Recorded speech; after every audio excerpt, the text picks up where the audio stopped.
Good afternoon, everybody. This is Steve Fletcher with the Trumpet for My People. Today is May 5th, 2022, and I have an update for you guys on this disinformation advisory board that is being started by the uh, Department of Homeland Security.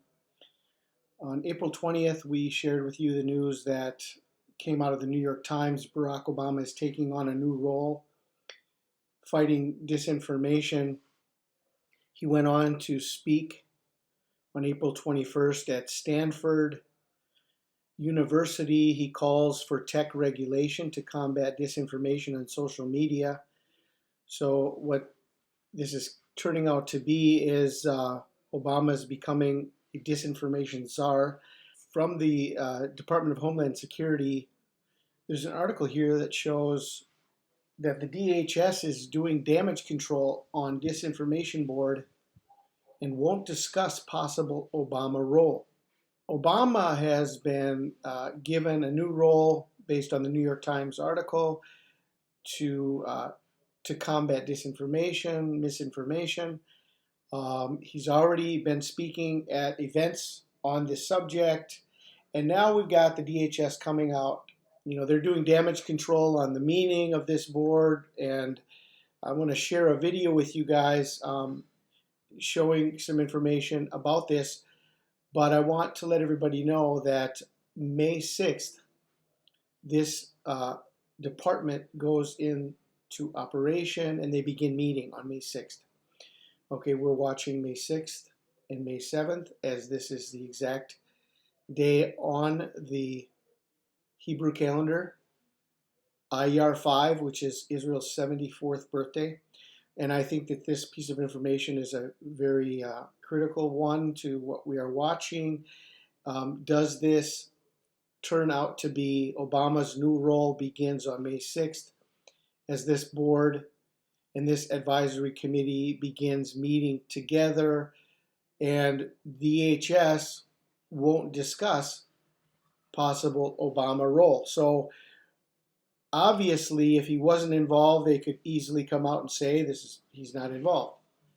But no, they won't discuss the Obama role. Okay, so I'll leave the links to these articles for you, and you can look more into this if you want. These links I'll leave for you in the description box. But I want to show this a piece of this video now, so you can see that the board will begin meeting on May 6th. There are questions and confusion swirling about a new advisory board within the Department of Homeland Security designed to combat disinformation. The Disinformation Governance Board was created in April, but lawmakers on both sides of the aisle have questions about its leadership and what the board is actually meant to accomplish. Some GOP members are even calling for the group to be disbanded. CBS News Homeland Security and Justice reporter Nicole Skanga joins me now for more. Nicole, it's always great to see you. This new advisory board has faced a firestorm of criticism from lawmakers, prompting the Secretary of Homeland Security to admit its rollout was suboptimal. Tell us, what is this board designed to do? What role will it actually play?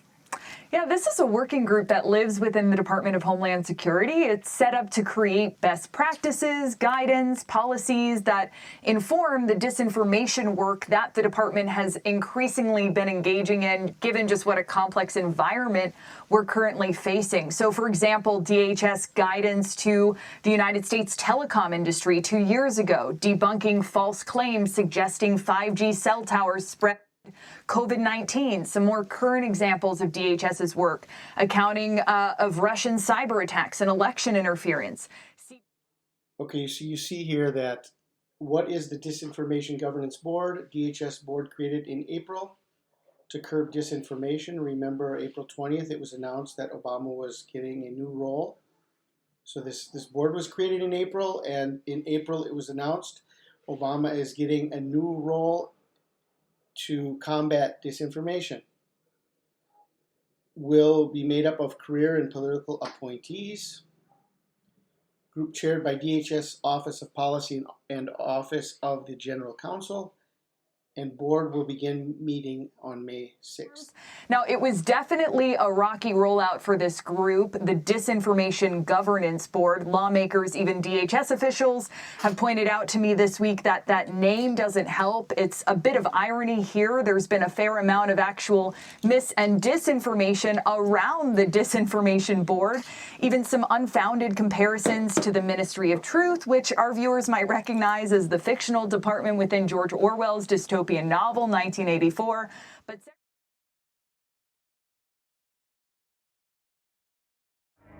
the gospel. God sends his son into the world, the God-man, really man, really God, really human, really divine, lives a perfect life, fulfills the whole law, dies in the place of sinners intentionally, absorbs all the wrath of God against those who believe in him, takes away all their guilt, forgives all their sins, rises from the dead triumphant over death and hell and Satan, sins, rules with power from on high, will come again, give eternal life, raise from the dead all those who trusted in him. There is no better news.